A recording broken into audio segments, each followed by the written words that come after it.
by head coach Kalen DeBoer. We'll have coach begin with the opening statement, and then we'll go ahead and take some questions. Please leave your hands up. I'll get you.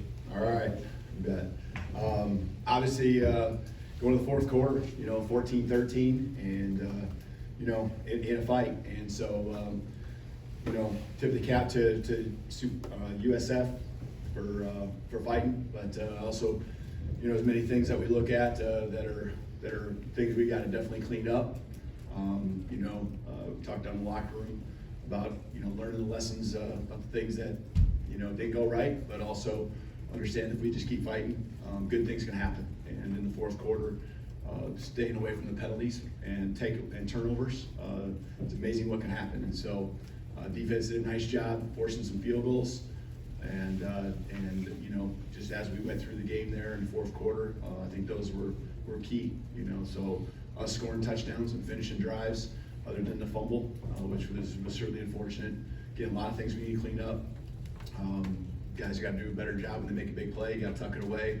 All the things we work on, all the things we discuss, going to be a lot to learn from. And so excited about the challenge, the opportunity, because that's what this is. And I think you need games like this, and this isn't a wake-up call or nothing like that.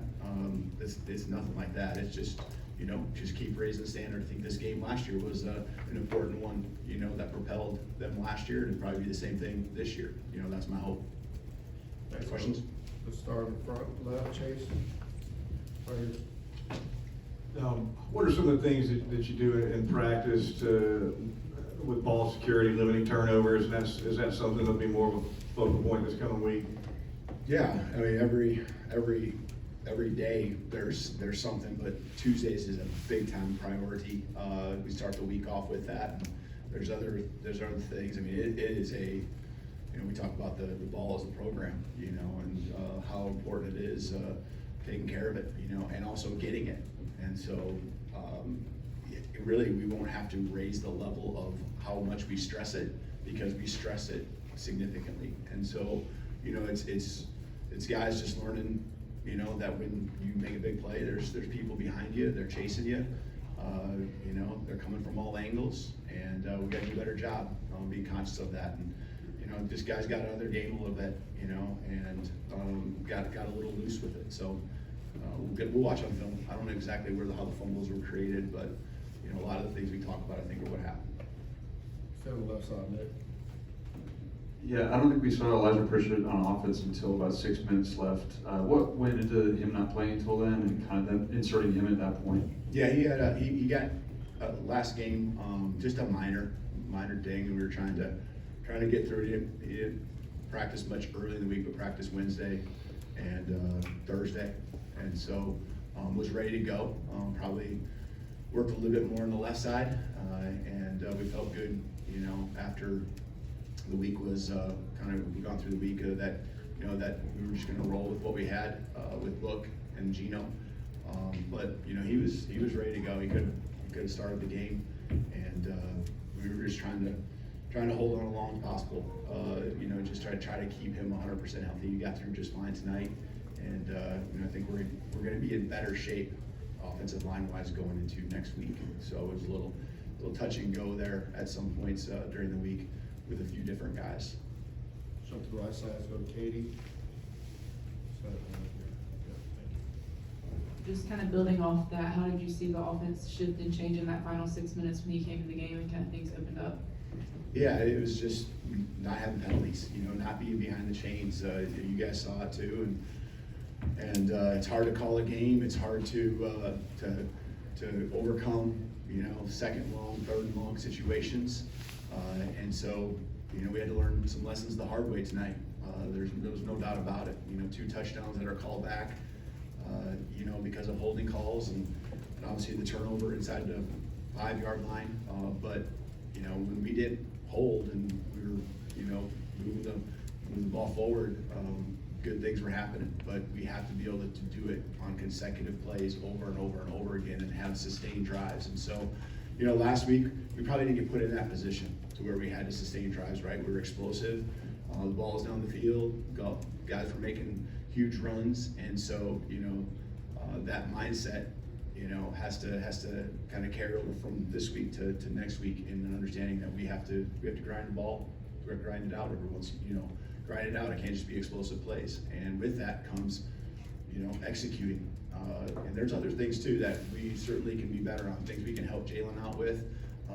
You know, Jalen, I know how he is. He's gonna put it all on himself, and that's the way he always is. But there's other things we can do to help him out. Little, you know, sometimes they're kind of on the borderline of a missed assignment. It's just guys not executing and helping him out as well as they could up front.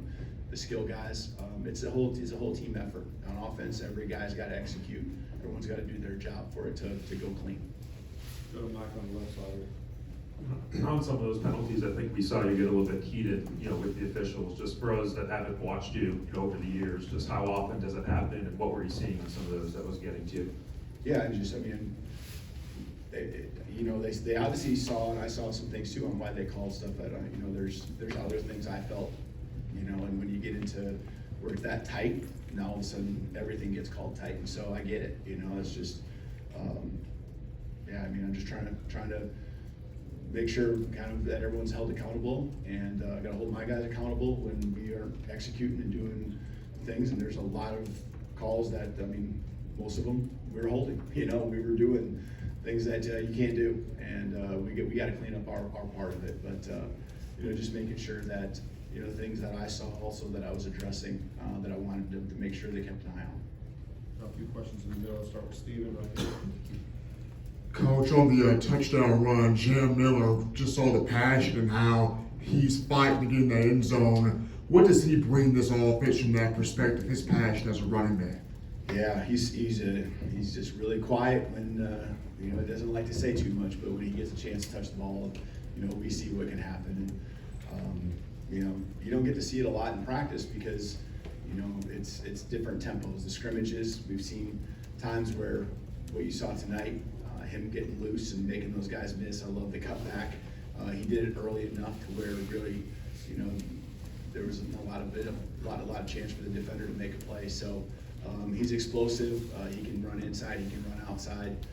Just, you know, did a nice job all around. And you know, I know he'll take it super hard too with the one turnover he had there too. So you know, he's got a fire in his eyes, and he came back, you know, wanted the ball, and that's what I love about him. You know, that's what I love about a lot of our guys. You know, they want to get back in there, they want to get back in the fight and go help the team. Let's go to the back of the room, Mario. Coach, towards the end of the game, there's a couple times there were some momentum starters, I would say, from momentum with Ryan Williams having a big touchdown catch, and also too with Jalen Mbakwe stepping up with a big punt return, kickoff return. I guess to have those guys be so young and make plays like that when it's really needed, how impressive is that? Yeah, a lot of new faces, young, and even some just guys coming into this program that have really helped us out. And the foundation is still all the guys that have been here. You know, they understand the standard, they understand that, and the leadership down in the locker room, whether it's halftime, whether it's the end of the game, just, you know, holding each other accountable, including themselves, but also, you know, showing that, hey, we can be better. Look what would happen if we just played our game and did our job and did it the right way. And you know, Ryan, you know, and the catch that he had, you know, I love that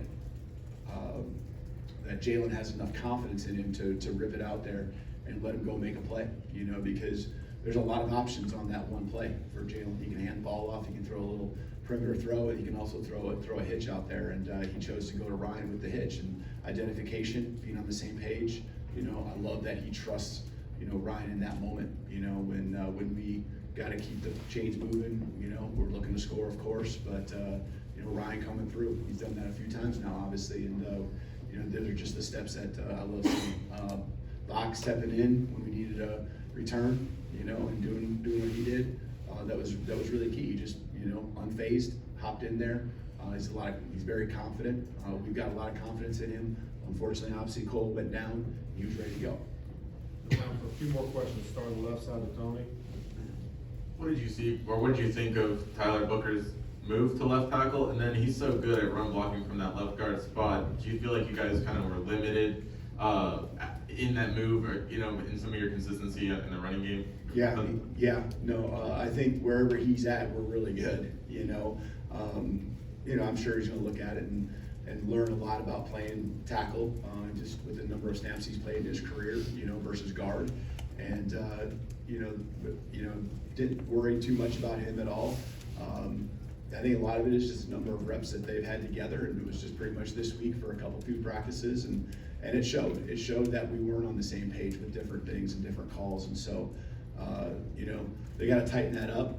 But Book certainly provides a punch and impact wherever he's at. When he's inside, it's just the firmness of the pocket, the run blocking, the push off the line of scrimmage. It's strong, and when he was outside today, I didn't really worry too much about, a rush and a one-on-one. I thought he looked really good in practice. I was excited on Tuesday when he took some reps there, and we rotated a lot of different groups, or multiple groups of guys in different spots throughout the week, but he looked good there, and I was very confident going into tonight with him at left tackle. Jump to the right side, Charlie. You mentioned a couple minutes ago when Cole Adams went out. Just do you have an update on where things stand with him? Yeah, he just had an arm injury, and I would say we'll have to see, exactly where that's at, just the extent of that, I didn't necessarily see, and I didn't even realize it was his arm until he kind of got up. I thought it was something lower leg, but we'll kind of see where he's at throughout the week. But unfortunately, he was, I think, more just frustrated that he got hurt than it was maybe even the pain that he was going through. But I'm sure he didn't feel good. Last question, Ryan, here in the back. Coach, the way your team finished tonight, what does that say about your team? What have you learned about your team, and how does that carry forward to the next week and weeks ahead? Yeah, I'm not going to ever question. I told them this. They're going to question the want to, and the way they practice. They practice hard. The energy, in the locker room before the game. I mean, they wanted to go out there and I felt like there was a lot of guys straining out there to where we use a lot to make plays, to finish. Sometimes we're straining too much. We got to understand that you can't make that push in the back, or you can't tug the jersey in that split second of a hold. And those moments were the ones that cost us a lot of momentum, a lot of big plays. And so in the locker room, we talked about learning from it, and there's some great lessons on learning that if we just stay in the fight and we just keep playing and live to see another down, it's amazing what this team can accomplish. And so, remember this time when it was 14-13, I believe that's what it was, and you just kept swinging, you just kept playing, and I'm proud of that. That's what it's going to take to win some close games, even if they're not pretty, because all wins aren't going to be that way. Thank you. Awesome, thank you for your time.